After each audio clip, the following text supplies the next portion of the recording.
तो hello viewers, तो स्वागत है आपका मेरे वीडियो लेक्चर सीरीज में। तो आज है हमारा फर्स्ट डे। तो आज से हम लोग करेंगे अपना मॉडर्न हिस्ट्री कवर। तो जो हमारा पहला टॉपिक था इंडिया इन 18th सेंचुरी, तो इसके अंदर सब टॉपिक्स क्या पढ़ने वाले हैं हम लोग वो देखेंगे। तो बेसिकली हम लोग स्टार्टिंग में मैंने पहले ही बता दिया था, जो मेरा आपका पहला वीडियो था, इंट्रोडक्शन वीडियो था, उसमें मैंने बड़े बड़े टॉपिक्स दे दिए। तो उसके बाद आज से हम लोग करेंगे इसके जो सब टॉपिक्स होंगे वो कवर करेंगे। तो आज आज से हम लोग सब अब सारे के सारे सब टॉपिक्स करेंगे कवर। तो पहला टॉपिक क्या होगा हमारा, क्योंकि इसका जो इंडियन 7th सेंचुरी है, इसमें बहुत सारे क्या इवेंट्स हुए, कैसे कैसे इवेंट्स होंगे और कैसे कैसे क्या क्या चीजें हुई उस समय पे, क्या क्या सिचुएशंस थी, क्या क्या सिनेरियोज थे, उस समय के इवेंट क्या थे, वो सबके सब हम लोग देखेंगे। और ये सब टॉपिक्स होने वाले हैं हमारे इस प्रकार कुछ। सबसे पहला टॉपिक मैंने नंबर 5 डाल दिए, तो वैसे ही मैं नंबर 5 कराता जाऊंगा, क्योंकि मेरा जो लेक्चर है वो पूरा कोर्स है वो क्या है, लेक्चर सीरीज के टाइप में है, पूरा पूरा स्ट्रक्चर वे में है।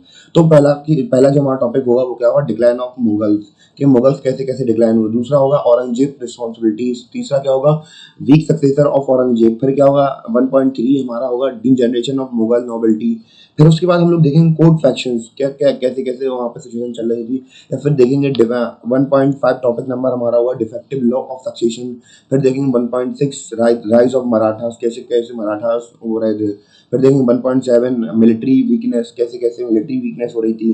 फिर देखेंगे इकोनॉमिक बैंकरप्सी कैसे हो रही थी। फिर मुगल्स के बारे में मुगल्स के बारे में देखेंगे कि मुगल्स का नेचर कैसा था वगैरह। और फिर देखेंगे invasion of Nadir Shah and Ahmad Shah Abdali. फिर देखेंगे कैसे कैसे यहाँ पे इंडिया के अंदर यूरोपियन था। तो ये हमारे कुछ स्टार्टिंग के टॉपिक हो गए। और जो हमारा सेकंड टॉपिक होगा इसका, वो कैसा होगा, the rise of regional power. कैसे कैसे रीजनल पावर धीमे धीमे हो रही थी वहाँ पे, क्योंकि बंगाल की, अवध की, हैदराबाद की और सिक्स की, मराठा की, जाट्स कैसे उड़ रहे थे, रोहिलास कैसे उड़ रहे थे, और राजपूत, मैसूर के किंगडम, त्रावणकोर के किंगडम कैसे कैसे उड़ रहे थे।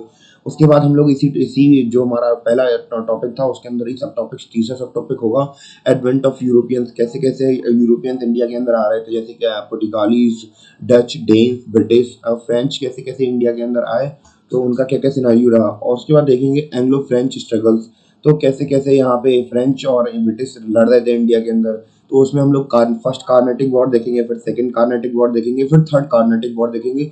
और फिर रीजन देखेंगे कि किस वजह से जो फ्रेंच लोग थे वो हार गए थे ब्रिटिश के द्वारा। उसके बाद फिर हम लोग देखेंगे द ब्रिटिश इन बंगाल। तो बंगाल के अंदर इनका सिनेरियो क्या क्या था, जो इवेंट्स, जो सिचुएशंस ब्रिटिशर्स ने बंगाल के अंदर बनाई थी, क्योंकि हमें पता था कि जो बंगाल था वो मेन सेंटर था पहले किसी किसी भी चीज का, क्योंकि वहाँ पे हर चीज अच्छी थी। और आपको लोगों को पता होगा कि जो ब्रिटिशर्स थे वो इंडिया में पहली बार वहीं पे आए थे, बंगाल साइड पे।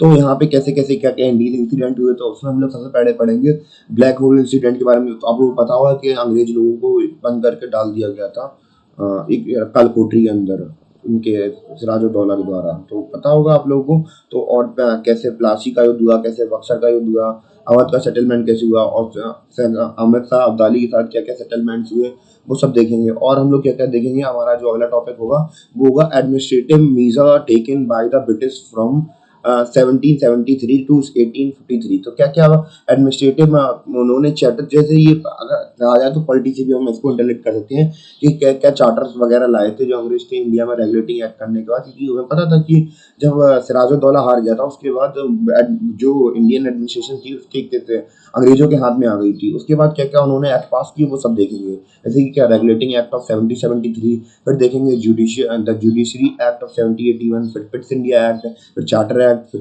दूसरा चार्टर एक्ट, फिर तीसरा चार्टर एक्ट, फिर चौथा चार्टर एक्ट। तो ऐसे ऐसे सिनेरियो रहेगा। फिर देखेंगे revenue administration, police, judiciary and civil services. तो रेवेन्यू एडमिनिस्ट्रेशन कैसा चल रहा था उस समय पे 18th सेंचुरी में, और पुलिस और जुडिशरी और सिविल सर्विसेज कैसे कैसे थी, हम उसको जानेंगे। कैसे कैसे ब्रिटिशर्स कैसे कैसे लैंड रिफॉर्म्स और पॉलिसीज ला रहे थे। तो इसके अंदर हम लोग सबसे पहले टॉपिक्स पढ़ेंगे land revenue policy under British east India company. फिर उसके बाद देखेंगे परमानेंट सेटलमेंट सिस्टम, फिर देखेंगे रैयतवाड़ी सिस्टम, फिर देखेंगे महलवाड़ी सिस्टम, फिर देखेंगे पुलिस एडमिनिस्ट्रेशन, फिर देखेंगे जुडिशरी, फिर देखेंगे सिविल सर्विसेज, फिर देखेंगे source of company income of India. फिर उसके बाद हमारे जो अगले टॉपिक होंगे वो क्या होंगे, significant policy administration measure to consolidate the empire. तो उसके अंदर कैसे कैसे इंपॉर्टेंट पॉलिसीज लाए जो अंग्रेज, जिससे कि उन्होंने पूरे इंडिया को यूनिफाई कर दिया। तो इसके अंदर बहुत सारी चीजें आ जाएंगी, बहुत सारे टॉपिक्स आ जाएंगे।